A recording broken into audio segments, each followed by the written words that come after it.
On vit dans la peur et l'angoisse constante, quotidiennement. Aujourd'hui, vous voyez, avec ce vent, cette chaleur, on est comme ça.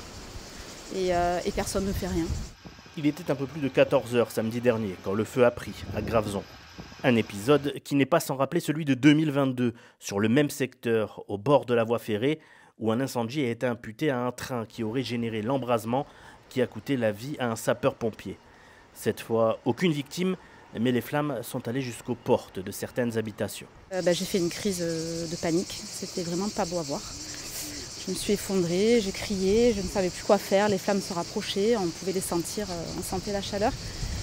Par chance, j'avais que mes 2 grands à la maison, mon petit dernier de 7 ans n'était pas là, mais il en est traumatisé quand même. Il ne veut plus dormir, il a peur que le feu arrive pendant la nuit et de ce fait qu'on meure tous brûlés dans la maison. Donc il ne veut plus dormir.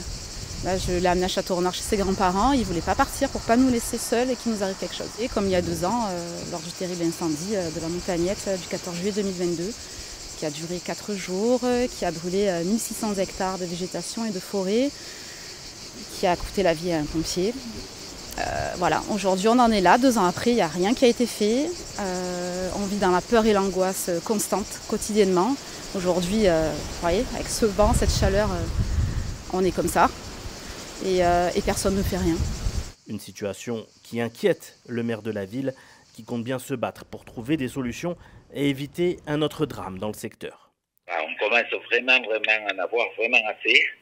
Je ne sais pas combien va durer encore cette procédure, qu'est-ce qui va en sortir.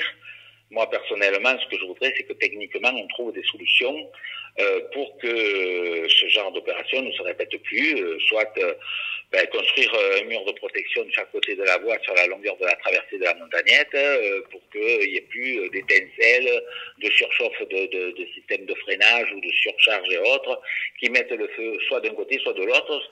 Plusieurs plaintes contre X ont été déposées par les habitants ainsi que par la mairie de Graveson pour faire la lumière sur cet incendie.